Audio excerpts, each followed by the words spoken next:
안녕하세요. 요타임 성형외과 곽찬입니다. 이 성형수술을 고민하시는 분들 계신다면 어떤 고민을 가장 많이 하실까요? 여러 가지 고민들이 있으시겠지만 결국 가장 궁금한 것은 수술 후에 내가 얼마나 잘 나올까, 예뻐질까 하는 부분일 텐데요.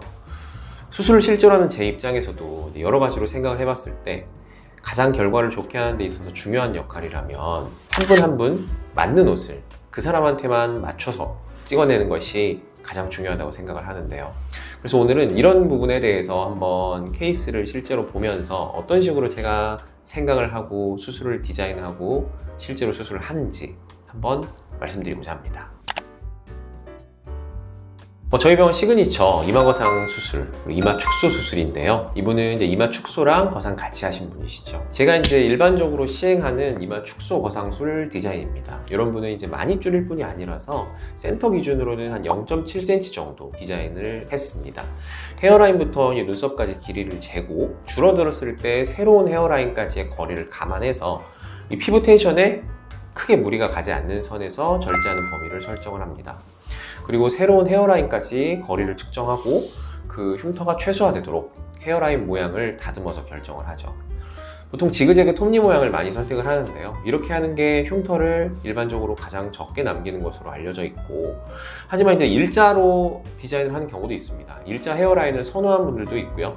또 헤어라인 모양에 따라서 다르게 적용하는 게 나은 경우도 있습니다. 위에 일반적인 경우와 다르게 좀 이마가 많이 넓은 분들도 계시죠. 이런 분들은 이제 피부 텐션이 어느 정도에 따라 다른데, 피부 텐션이 좀 좋고 이마가 좀 많이 넓으신 분들, 이런 분들은 절제량을 많이 가져갈 수밖에 없겠죠. 이런 분들은 이제 절제량을 실제로 많이 해서 수술을 하기도 합니다. 이런 분은 센터 기준으로 2.4cm 정도를 절제를 하는 거예요. 예전에는 이제 일부 환자들만 신경을 쓰는 부분이었다면은 요즘은 더 많은 환자들이 먼저 물어보시기도 하는 부분입니다. 이 잔머리라는 거를 처음 듣는 분들도 많이 있으실 텐데요. 저 이제 붉은색과 푸른색 부분 사이를 중심으로 봐주시면 될 것 같아요.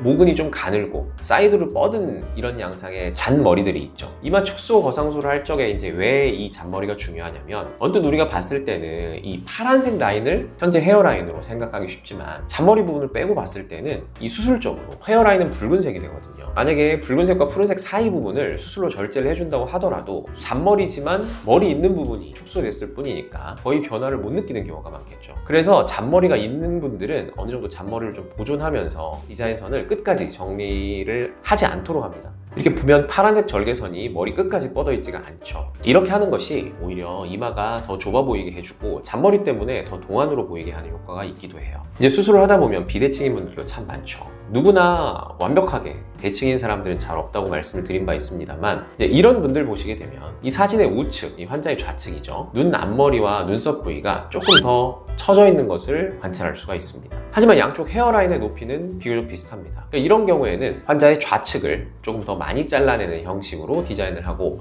이마 거상 수술을 할 때 좌측 눈썹을 좀 더 올리는 술식을 선택을 합니다.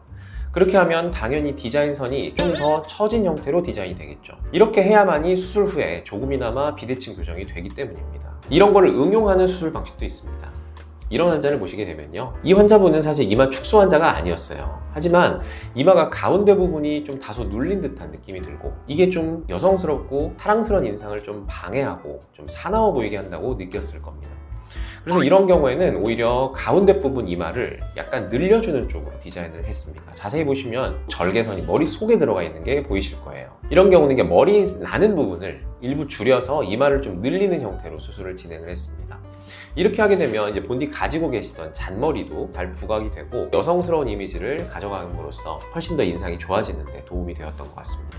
또 어떤 분들은 있어야 할 구멍이 없기도 하고 없어야 할 신경이나 혈관 같은 중요한 구조물들이 나오는 경우도 있습니다. 이런 걸 이제 우리가 해부학적 변이라고 부르는데요. 이제 이마 수술에 있어서도 굉장히 중요한 신경 중 하나가 이제 상안화신경이라는 건데요. 이 상안화신경이 손상되면 이마와 두피 부분의 감각이 이상할 수 있습니다.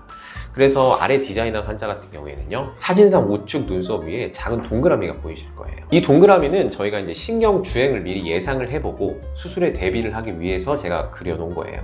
수술 전에 눈썹 아랫부분에 촉지를 해봤을 때 이 뼈 모양이 움푹 패이지가 않으면 보통 80~90% 이상은 뼈가 패여 있습니다. 그 패인 곳에서 신경이 나오거든요. 근데 다른 사람들보다 신경이 위에서 뼈를 뚫고 그 속에서 나오는 형태이기 때문에 이런 경우를 우리가 이제 예상을 해볼 수가 있는 거예요. 수술 전에 미리 표시를 해두고 진행을 하는 것이죠. 사실 제가 이제 100명을 수술하게 되면 100명 다 디자인이 좀 다르다, 하는 고민도 다르고, 어떻게 해야 조금이나마 비대칭을 좀 맞출 수 있고 이 사람한테 맞춤형 수술을 할 수 있을지 고민을 하는데요. 환자에 대해서 고민을 하는 만큼, 오래 생각하는 만큼 결과가 좀 좋아진다고 믿고 있습니다. 그냥 늘 하던 대로 공장에서 찍어내듯이 똑같이 수술을 하면 그저 그렇고 그런 기성복이 되는 것 같아요. 심지어 옷도 아니고 이건 수술인데 메모에 맞는 디자인을 필수적으로 해줘야 되겠죠. 끝까지 긴 영상 봐주셔서 정말 감사드리고요. 궁금한 거 있으면 언제든지 댓글 남겨주시면 제가 직접 읽고 답변 다 드리겠습니다. 다음에 또 재밌는 주제 있으면 영상 한번 만들어 보도록 하겠습니다. 구독, 좋아요 해주시면 정말 감사하겠습니다. 지금까지 뷰어타임 성형외과 곽찬이었습니다.